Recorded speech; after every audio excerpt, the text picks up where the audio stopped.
Alhamdulillahi Rabbil Alamin wa bihi nasta'inu ala umuri dunya waddin wassalatu wassalamu ala ashrafil anbiya'i wal mursalin nabiyyina Muhammadin wa ala alihi wa ashabihi wa sallim amma ba'd. Allahumma la ilma lana illa ma 'allamtana innaka antal alimul hakim. Allahumma 'allimna ma yanfa'una وانفعنا بما علمتنا وزدنا علما رب اشرح لي صدري ويسر لي أمري واحلل عقدة من لساني يفقهوا قولي. Hadirin Bapak Ibu yang dirahmati oleh Allah Subhanahu wa taala, kaifa halukum? Bagaimana kabar semuanya? Sehat walafiat. Lagi saya mohon maaf kepada Bapak semua ya, belum bisa hadir lebih awal karena situasi perjalanan yang ada. Baik, kita lanjutkan hadirin Bapak Ibu yang dirahmati oleh Allah Subhanahu wa taala. Terakhir pembahasan kita sampai mana Bapak? Biar mikir dikit pagi-paginya. Baik, langsung saja ya. Ustaz pakai tanya-tanya di pagi hari. Belum ngumpul nyawanya ya. Kita mulai dengan firman Allah Subhanahu wa taala. A'udzu billahi minasy syaithanir rajim. Bismillahirrahmanirrahim. Iqtaraba lin-nasi hisabuhum wa hum fi ghaflatin mu'ridun ma ya'tihim min dhikrin min rabbihim muhdathin illa istama'uhu wa hum yal'abun lahiyatan qulubuhum wa asarrun najwa alladhina zalamu hal hadha illa basharun mithlukum afata'tuna as-sihra wa antum tubsirun. Hadirin Bapak Ibu yang dirahmati oleh Allah Subhanahu wa taala. Surat yang saya bacakan tadi surat apa Bapak? Nanya lagi. Baik, surat apa Bapak? Jarang ya imam baca surat itu ya. Memang ini surat-suratnya agak ke tengah dikit gitu ya. Ini tepatnya suratnya itu ada di setelah surah Toha. Toha agak ke tengah itu ya. Setelah surat Toha ada surat apa? Al-Anbiya. Ini suratnya posisinya setelah surah Toha, terdiri dari 112 ayat dan termasuk dalam kategori surah Makkiyah, diturunkan sebelum hijrah ya, setelah surah Ibrahim, dan urutan dalam mushaf setelah surah apa Bapak? Toha. Baik, dalam ayat yang dibacakan tadi Bapak Ibu yang dirahmati oleh Allah Subhanahu wa taala, ada beberapa kalimat yang maknanya mirip-mirip, dan ini ada di masing-masing ayat. Ya, yang pertama adalah wahum fi ghaflatin mu'ridun. Ghaflah, apa ghaflah Bapak? Lalai. Kemudian mu'ridun, apa mu'ridun? Berpaling. Dalam ayat berikutnya ada kata wahum yal'abun. Apa wahum yal'abun, Bapak? Mereka kerjanya main-main aja. Ada lagi di ayat berikutnya lahiyatan qulubuhum. Hati mereka itu dalam kondisi lalai. Jadi Bapak Ibu, 3 ayat pertama dari surah Al-Anbiya ini mengingatkan sebuah fenomena penyakit, umumnya penyakit manusia lintas zaman. Apa penyakit itu? Ya. Yang pertama itu adalah ghaflah, lalai. Ghafilin, ghafilun, orang-orang yang lalai. Maka ada judul kitab Bapak Ibu, judulnya itu Tanbihul Ghafilin. Apa artinya itu? Pengingat orang-orang yang lalai, itu judul kitab itu. Penyakit yang kedua yal'abun, main-main. Kebanyakan manusia ini main-main aja. Ya. Main di sini maksudnya bukan main seperti anak kecil, Bapak Ibu. Ya. Tapi main di sini permainan, ya, yang membuat mereka lalai dari tugasnya sebagai hamba Allah Subhanahu wa ta'ala. Ini penyakit yang menimpa umat manusia.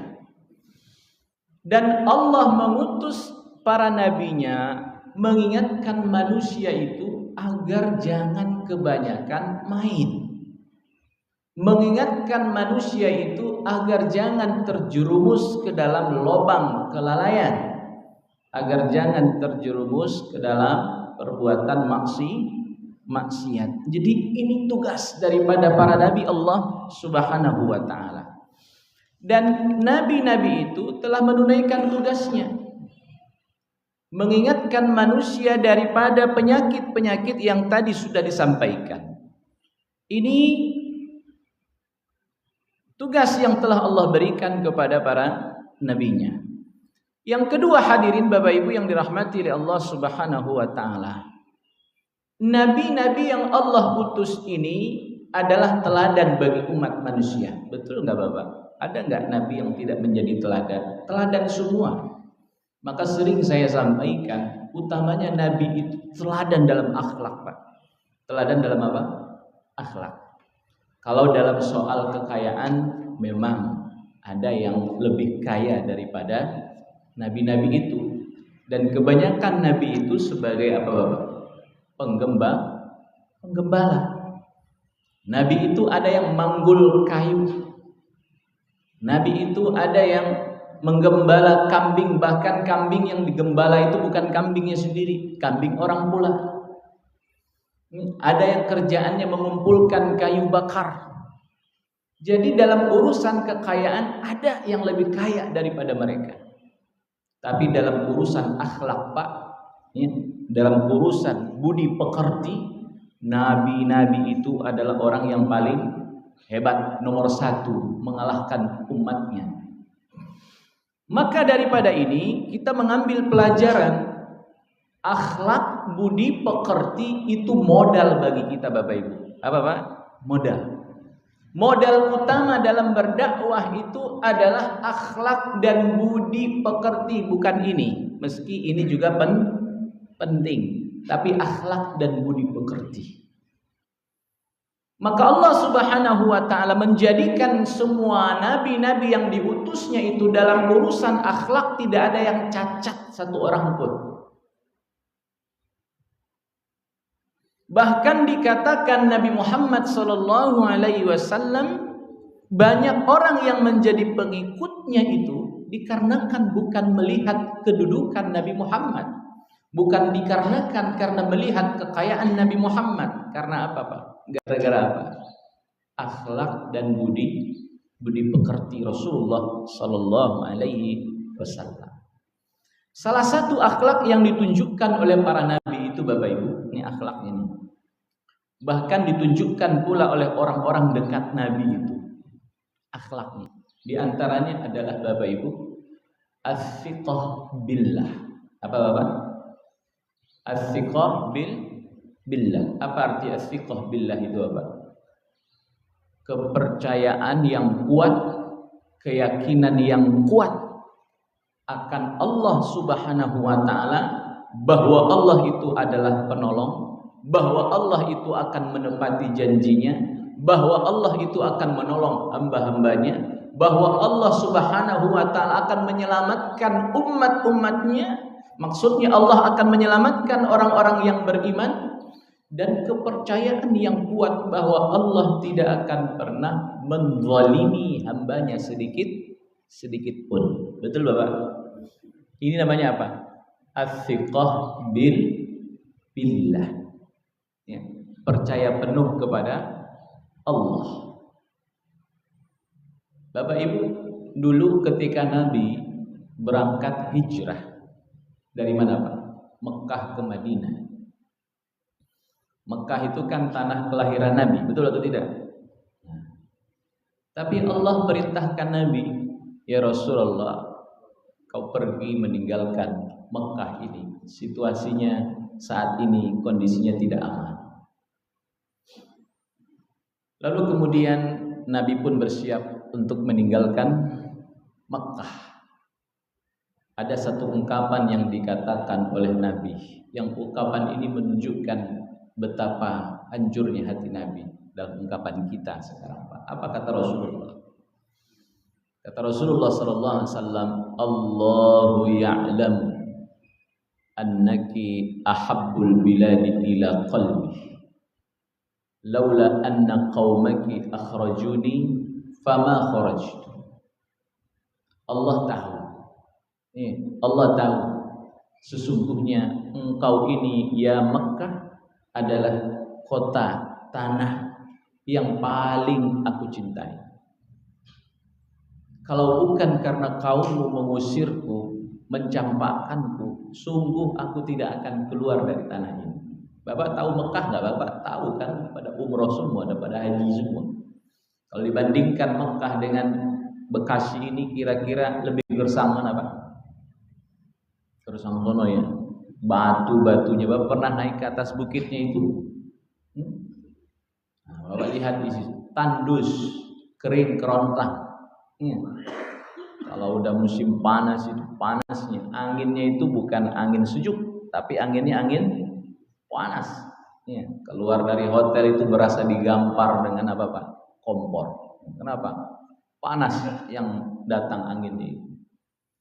Tapi Nabi Muhammad cinta tanah kelahirannya. Begitupun Bapak, di sini semua kan cinta tanah kelahiran kan. Meski pulang kampung udah jarang-jarang, tapi kita tetap ya ada tempat dalam ruang hati kita untuk kampung kita. Meski orang tua sudah nggak ada lagi di sana, ya, tapi selalu terngiang-ngiang kenangan, dan kita selalu teringat dengan kenangan masa kecil di tempat itu. Dan itu tanah kelahiran kita. Meski kita meyakini ada tanah yang lain, tempat yang lain yang lebih subur dari tempat kita, yang lebih indah pemandangannya, tapi tanah kelahiran itu adalah tanah yang kita cintai. Itu pula yang dikatakan oleh Nabi Muhammad. Maka Nabi Muhammad pergi meninggalkan Mekah itu dalam kondisi hati yang sedih. Dalam perjalanannya hijrah itu, Nabi Muhammad ditemani oleh rafiquhu, temannya, sahabatnya, ya. Dalam kondisi suka dan duka. Siapa yang menemani Rasulullah saat hijrah Bapak? Siapa Pak? Abu Bakar yang nemenin Rasulullah saat hijrah. Hingga kemudian Rasulullah sallallahu alaihi wasallam bersembunyi dalam sebuah gua. Gua apa namanya Bapak? Kalau kita disebutin gua, satu gua doang yang kita ingat, Gua Hiro doang. Padahal ada gua-gua yang lainnya. Nah, di antaranya kalau Bapak umroh itu biasanya gua ini gak dinaikin, cuman diliatin doang. Berhenti busnya, tuh jamaah perhatikan, tuh yang di atas sana itu namanya Gua Thur. Gua apa namanya? Gua Thur. Ya. Ada sih yang naik ke atas, ya. Tapi lebih seringnya biasanya lewatin doang, ditunjukin doang. Di situ tuh Nabi bersembunyi bersama sahabatnya, yaitu Abu Bakar. Di mana saat itu Rasulullah bersembunyi bersama Abu Bakar. Abu Bakar sahabat yang sangat mencintai Rasulullah sallallahu alaihi wasallam. Ia lebih rela dirinya yang tersakiti asal jangan Rasulullah yang disakiti. Dirinya lebih rela dirinya yang terluka asal jangan Rasulullah sallallahu alaihi wasallam yang terluka.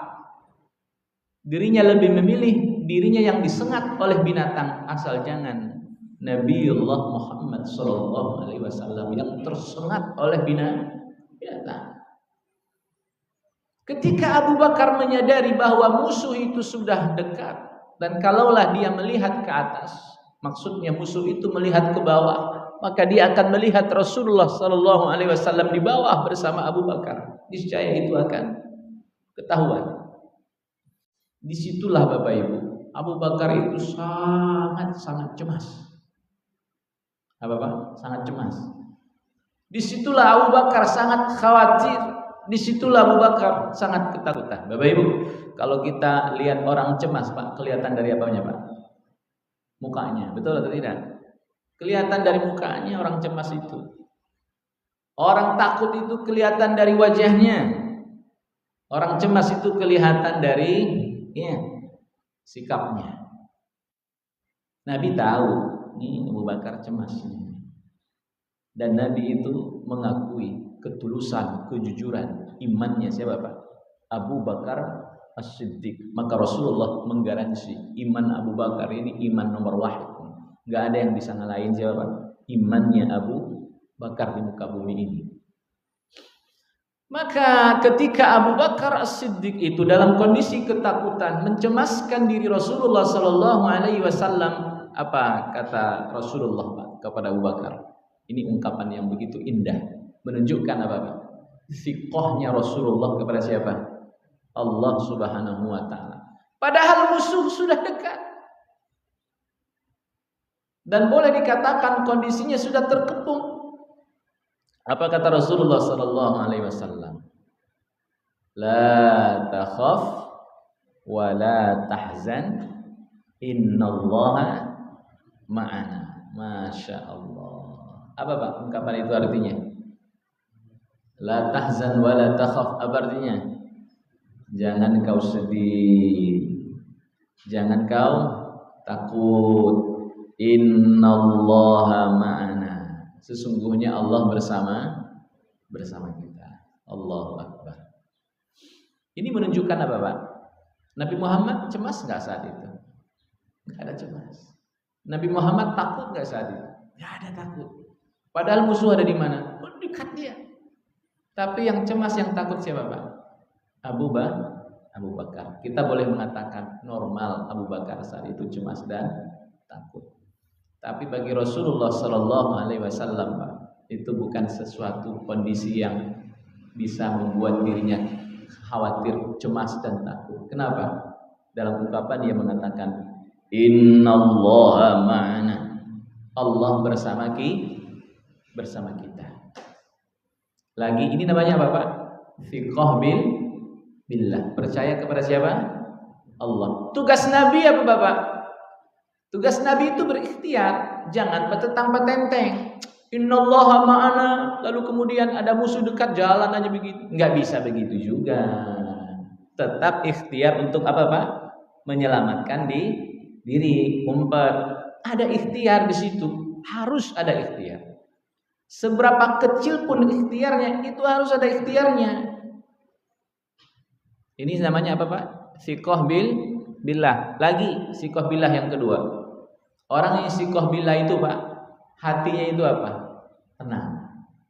Kalau hatinya gelagapan, hatinya selalu dirundung gelisah, hatinya itu diliputi kecemasan, membuat dirinya stres kepanjangan. Ini orang nggak punya apa? Thiqah billah. Ini diragukan thiqah billahnya ini. Ketika ibunya Nabi Musa melahirkan anak laki-laki, takut nggak Bapak? Takut, karena anak ini bakalan ditangkap, diambil, dibunuh. Maka Allah mewahyukan kepada siapa? Ibunya Nabi Musa. Apa kata Allah?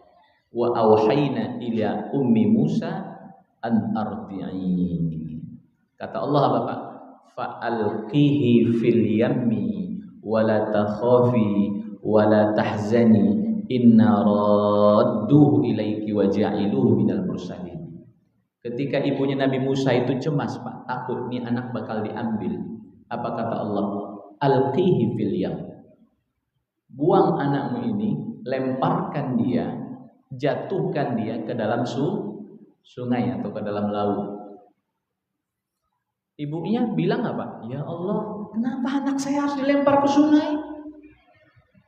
Kenapa anak saya harus dibuang ke sungai? Nanti siapa yang menyelamatkannya? Nanti dia tenggelam, siapa yang menolongnya? Dia kan juga baru anak kecil, baru bayi. Lagi Pak, ini namanya apa? Thiqah billah. Kalau Allah yang sudah suruh, saya yakin Allah Subhanahu wa ta'ala akan menyelamatkannya. Ini Allah yang nyuruh.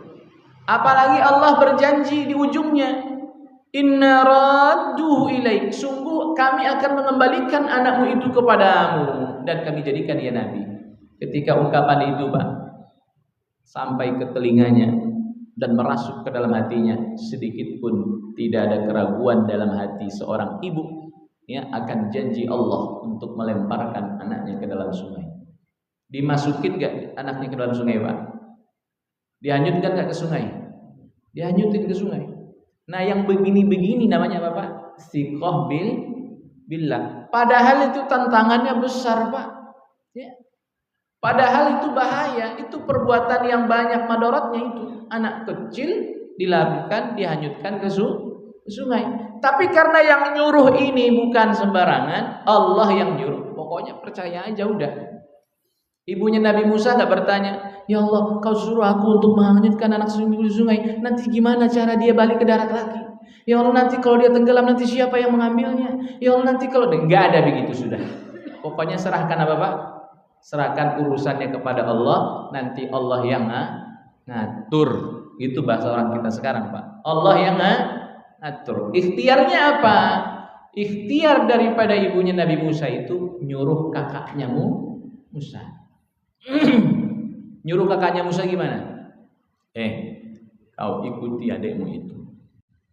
Lihat dari pinggir sungai, susuri pinggiran sungai ini, lalu lihat kemana adekmu itu nanti berlabuh. Nah benar Pak. Ternyata sampai di mana Pak? Istana Fir'aun. Ketika sampai di istana Fir'aun, Musa kecil ini tidak lalu begitu saja, tapi diapakan Pak? Diambil. Nah kelihatan. Dilihat sama siapa? Kakaknya Musa. Ketika dibungut ini anak, nangis mulu kerjaannya Pak. Baik kalau nangis harus diapain Pak? Susuin, nyaus dia. Ketika disusuin, mau disusukan oleh wanita yang ada di istana Fir'aun, Allah jadikan ini anak gak mau nyusu kepada satupun di antara wanita yang di dalam istana itu. Sehingga ini peluang bagi kakaknya Musa untuk sampai ke situ dan berkata, Bapak Ibu, mau saya tunjukin gak kepada kalian seorang wanita yang bisa nyusuin ini anak? Oh boleh kalau begitu, silakan. Tapi sebelumnya Bapak, istrinya Fir'aun yang bernama siapa? Siapa nama istri Fir'aun? Asia itu dibawa dulu ke suaminya. Nah, jangan-jangan nanti suaminya marah. Ini udah menjadi dekret presiden ini. Apa dekret presiden Pak? Semua anak kecil, laki-laki bunuh. Lah ini bayi yang nyangsar ke situ laki-laki atau perempuan? Perempuan. Jadi nggak diumpetin Pak, tapi dibawa ke suaminya. Apa? Untuk mendapatkan garansi dulu, garansi keamanan. Apa kata istrinya Pak? Wahai suamiku, ini anak sangat ganteng sekali, kalau bahasa kita Pak ya. Dia ini nanti bisa menjadi penyejuk mata bagimu dan juga menjadi penyejuk mata bagi saya. Jangan dibunuh. Nah, bayangkan Pak, wanita kalau membujuk itu punya cara. Seperti istri-istri bapak itu punya cara membuat hati bapak itu luluh, betul? Kalau udah ada keinginan, ada aja caranya itu. Ya, kira-kira begitu. Begitupun istri Fir'aun. Dia tahu cara meluluhkan ya, hati suaminya. Padahal ini sudah dekret presiden ini. Kayak MBG begini nggak bisa nggak bisa dirubah lagi. Tapi seorang perempuan, seorang wanita dengan usahanya mampu merubah itu. Untuk satu kasus ini, anak yang tadi harus dibunuh nggak jadi dibunuh, nggak jadi dibunuh. Bahkan ini anak diangkat menjadi anak angkat Firaun. Nah, anak angkat istana. Bahkan apa yang terjadi Bapak Ibu? Yang terjadi berikutnya, ini anak pada akhirnya diserahkan kepada kakaknya Musa. Untuk apa Pak? Dicarikan wanita yang bisa nyusuin, dan bahkan istana mengeluarkan biayanya Pak. Mengeluarkan apa? Biaya untuk nyusuin nih anak. Nah, akhirnya dibawa oleh kakaknya ini, bayi kecil ini, dengan membawa uang sekaligus sebagai upah menyusui. Dibawa kemana Pak? Sama kakaknya ini. Kemana dibawa? Dibawa ke ibunya. Karena ibunya yang bisa menyusuin anaknya. Akhirnya sampailah Musa ini kembali kepada ibunya dan membawa uang upah menyusui. Pertanyaannya Pak, terbukti gak janji Allah itu kepada ibunya Musa tadi, bahwa Allah akan mengembalikan anaknya ini dan akan menjadikan anaknya ini sebagai nabi. Padahal Pak, perintahnya itu berisiko atau tidak? Apa perintahnya tadi di awal? Hanyutkan anakmu, nanti kami balikin. Tenang aja pokoknya, kami yang balikin. Ibu Nabi Musa tidak ada kekhawatiran, tidak ada ketakutan, karena Allah memang bilang, la takhafi wa la tahzani. Jangan kau takut, jangan sedih, kami balikin ini anak. Nah, akhirnya terwujud enggak Bapak? Wujud. Nah, itu janji Allah kepada siapa Pak? Kepada ibunya Nabi Musa. Bapak Ibu lihat enggak? Dalam Al-Quran itu kan banyak janji Allah, betul? Banyak janji Allah atau tidak? Banyak.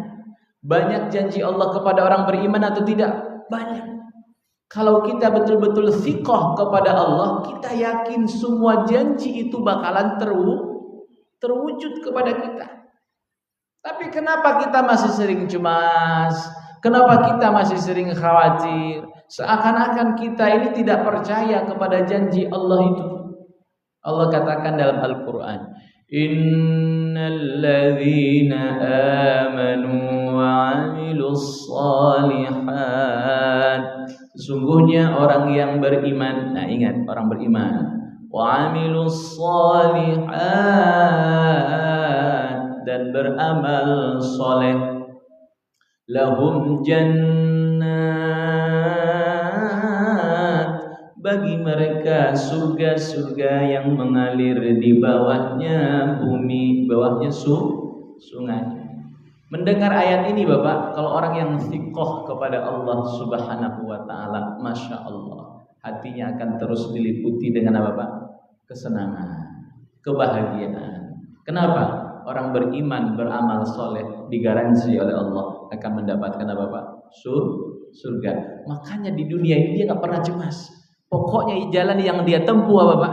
Beriman dengan sesungguhnya dan melakukan amal soleh dengan sesungguhnya. Dan itu banyak dalam Al-Quran. Ala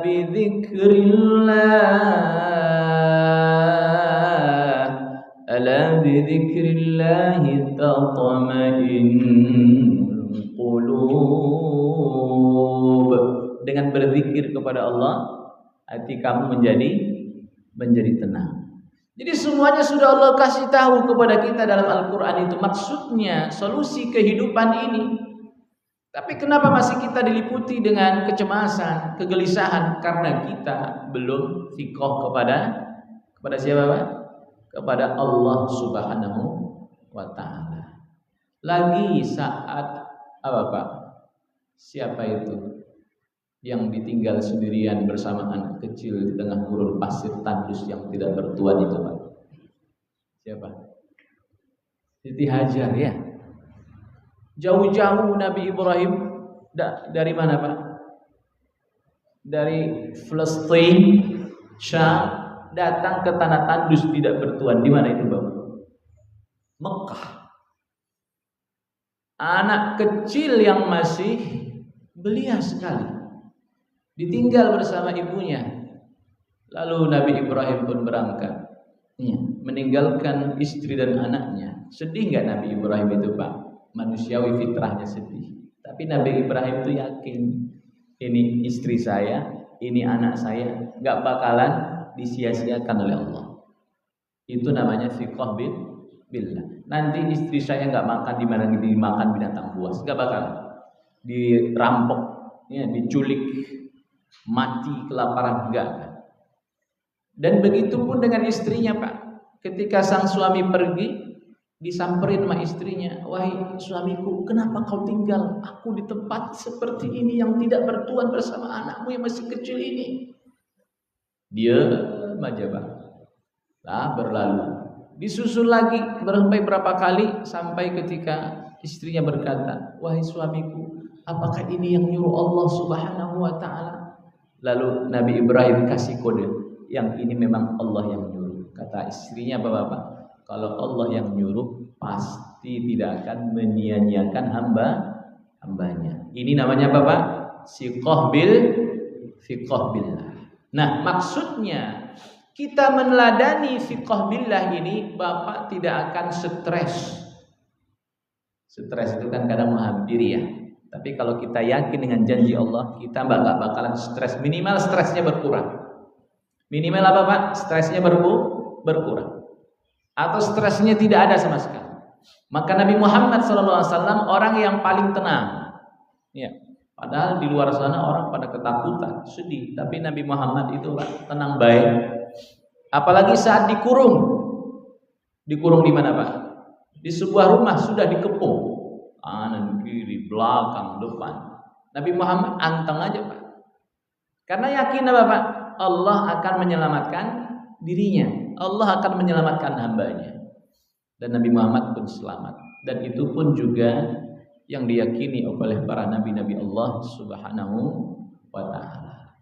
Dan yang terakhir, Bapak Ibu yang dirahmati oleh Allah Subhanahu wa ta'ala, as-siqah billah ini merupakan sebuah akhlak yang mulia.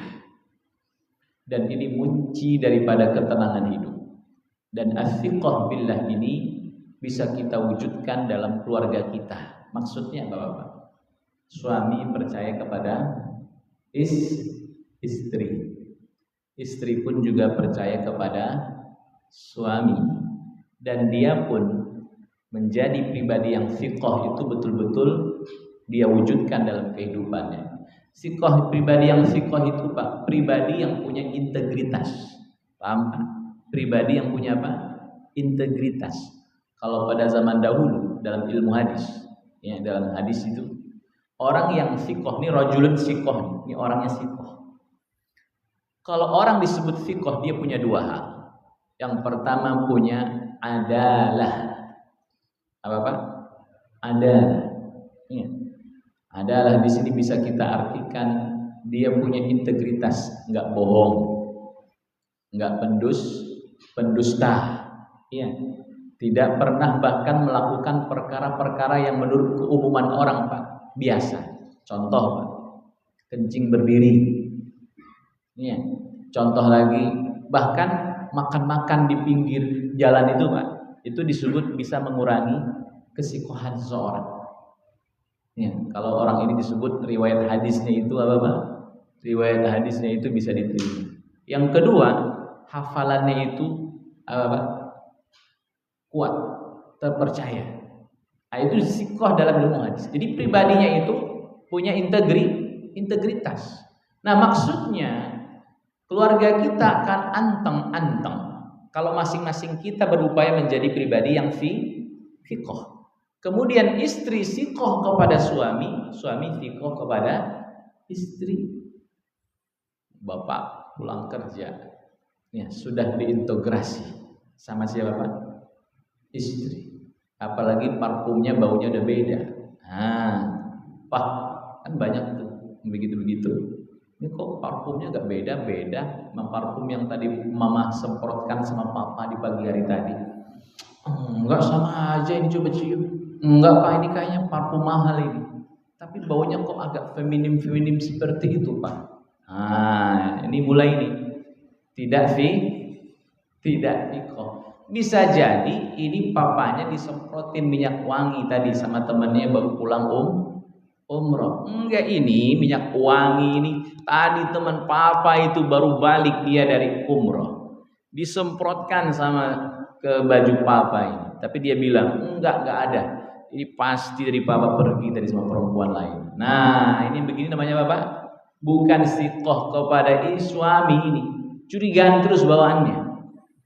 Padahal suaminya sudah Bapak menunjukkan integritas dirinya. Tapi biasa-biasa yang begini, ya kadang ada kejadian tertentu sehingga menyebabkan pasangannya itu trauma. Nah, ini penting Pak, menjaga amanah. Suami kalau pulang larut malam, kalau istri yang fikoh kepada suaminya, Bapak percaya, ini suami saya ada lembur di kantor yang harus diselesaikan. Enak hidup begitu, tidak diliputi dengan curiga dan seterusnya. Maka menjadi penting as-siqah billah dan saling siqah kepada pasangan kita dan anggota keluarga kita, dan berupaya menjadikan diri kita menjadi pribadi yang siqah. Mahimtum Bapak? Insyaallah pahimna. Nah, ini pelajaran yang ada kita sampaikan pada pagi hari ini, ya, dan berikut dengan kisah yang ada di situ berkaitan dengan qasasul anbiya. Mudah-mudahan Bapak Ibu yang dirahmati oleh Allah Subhanahu wa taala, kita berupaya menjadikan diri kita masing-masing menjadi pribadi yang fiqh, dan juga berupaya menjadi pribadi yang fiqh kepada Allah dan juga fiqh kepada anggota keluarga kita yang lainnya. Semoga menjadi pencerahan buat kita semua. Barakallahu fikum jami'an. Wassalamualaikum warahmatullahi wabarakatuh. Ada yang ditanyakan Bapak, ditambah boleh, silakan.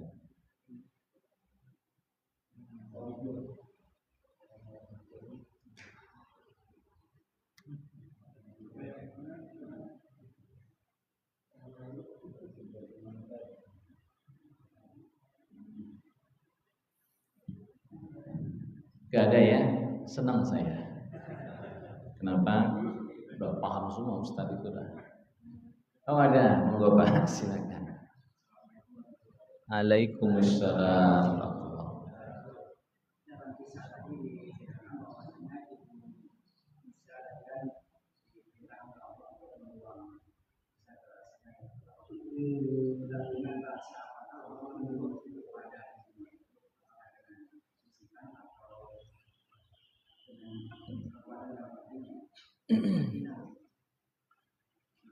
Baik, terima kasih Bapak Ibu yang dirahmati oleh Allah Subhanahu wa taala.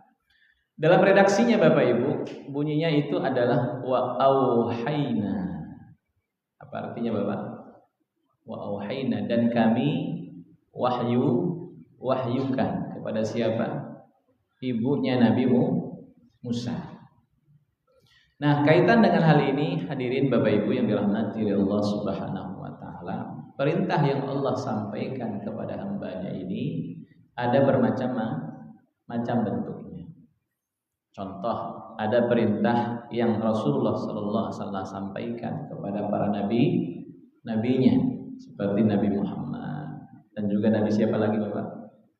Nabi Musa, yang mana duanya ini bisa berdialog langsung dengan siapa Pak? Allah Subhanahu wa ta'ala. Nabi Musa berdialog saat itu di mana Pak? Dekat apa? Bukit Tursina. Ya, saat itu Nabi Musa meninggalkan istrinya, entar tungguin di sini.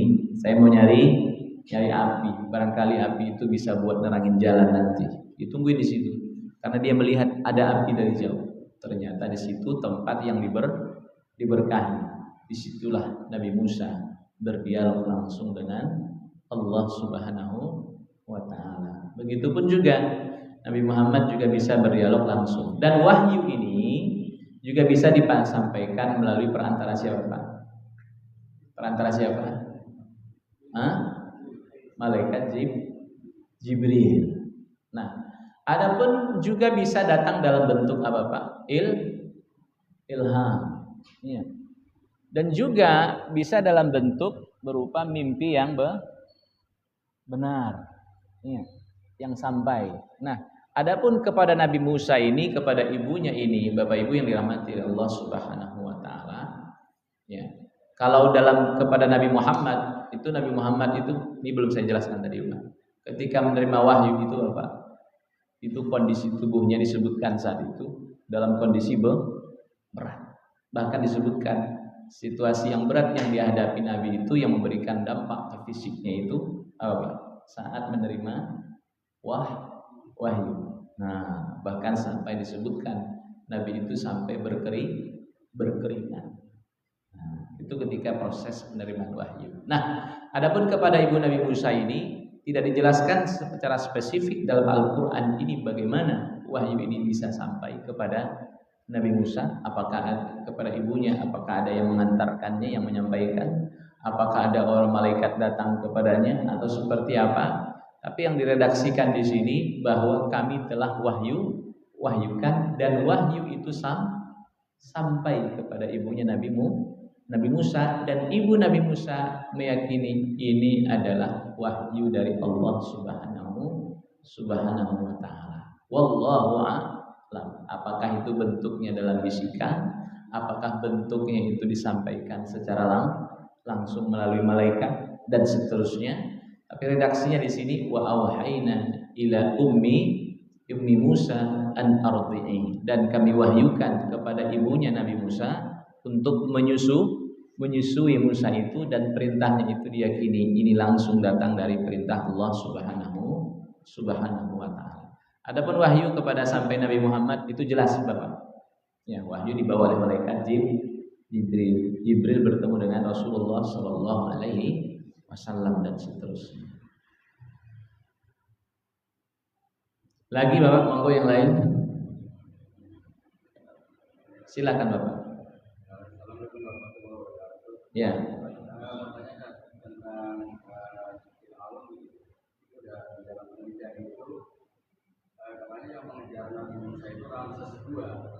Ya. Yang saat Musa masih bayi itu Ramses I. Itu betul atau gimana? Baik, terima kasih Bapak. Ini juga pertanyaan yang saya terima saat itu tempat lain. Karena ketika Nabi Musa kecil dibawa ke istana itu kan Firaunnya tentu sudah apa? Besar ya. Ini kecil. Ya, masih bayi. Ketika Nabi Musa tumbuh remaja, dewasa, apakah masih sama Firaunnya itu dengan Firaun yang sebelumnya? Nah, di sini ada pertanyaan yang muncul di situ. Nah, ada yang mengatakan di situ bahwa ya Firaun yang mengejar Nabi Musa sampai ke tepi laut merah itu. Nah, ini juga bagian dari sikoh billah, Pak. Jadi ketika Nabi Musa dan pengikutnya itu dikejar, ya, dan mau kesusul, apa kata pengikut Nabi Musa? Falamma tara al-jam'ani qala ashabu Musa inna lamudrakun. Apa kata Nabi Musa? Qala kalla inna ma'iya rabbi sayahdin. Kata pengikut Nabi Musa, Musa, kita bakal kesusul. Mereka udah kelihatan di situ dan mereka juga melihat kita. Apa kata Nabi Musa dengan hati yang tenang, Pak? Qala kalla, tidak sedikit pun kita tidak akan pernah kesusul. Inna ma'iya rabbi sayahdin. Sesungguhnya bersamaku ada siapa? Rabbi. Rabbku melindungiku dan memberikan petunjuk kepada. Nah, berkaitan siapa itu, Bapak Ibu dirahmati Allah Subhanahu wa taala, ada beberapa pendapat. Pendapat yang pertama seperti yang Bapak katakan tadi itu. Ya. Karena Firaun yang berada di istana bersama dengan istrinya yang pada saat itu, ya, istrinya membawa Musa kecil kepadanya, itu Firaun yang sudah sepuh saat itu. Adapun Firaun yang ketika Nabi Musa sudah berusia remaja dewasa, ya, dalam kasus itu Firaun yang berbeda. Itu ada pendapat seperti itu. Namun ada juga pendapat yang mengatakan bahwa sama orangnya, ya, karena juga disebutkan orang zaman dulu itu usianya usianya tua-tua, usianya panjang-panjang, usianya lama, ya, usianya lama, sehingga ya, ini juga bisa dijadikan dalih dan alasan. Nah, wallahu a'lam kaitan dengan hal ini, tapi kita meyakini bahwa Fir'aun lah yang kala itu menyusul Nabi Musa untuk menangkap dan kemudian untuk memenjarakannya, dan Fir'aun juga yang pada saat itu dibawakan kepadanya Nabi Musa kecil oleh istrinya agar jangan dibunuh. Itu Bapak ya.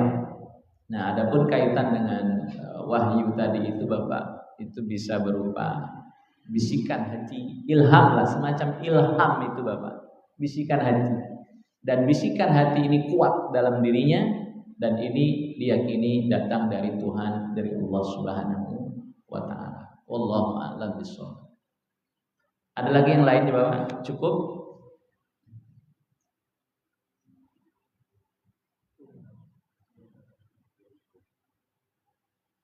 Cukup ya, insyaallah. Baik, kalau sudah cukup, mari kita tutup dengan doa kafaratul majlis. Subhanakallahumma wa bihamdik, asyhadu an la ilaha illa anta, astaghfiruka wa atubu ilaik. Assalamualaikum warahmatullahi wabarakatuh.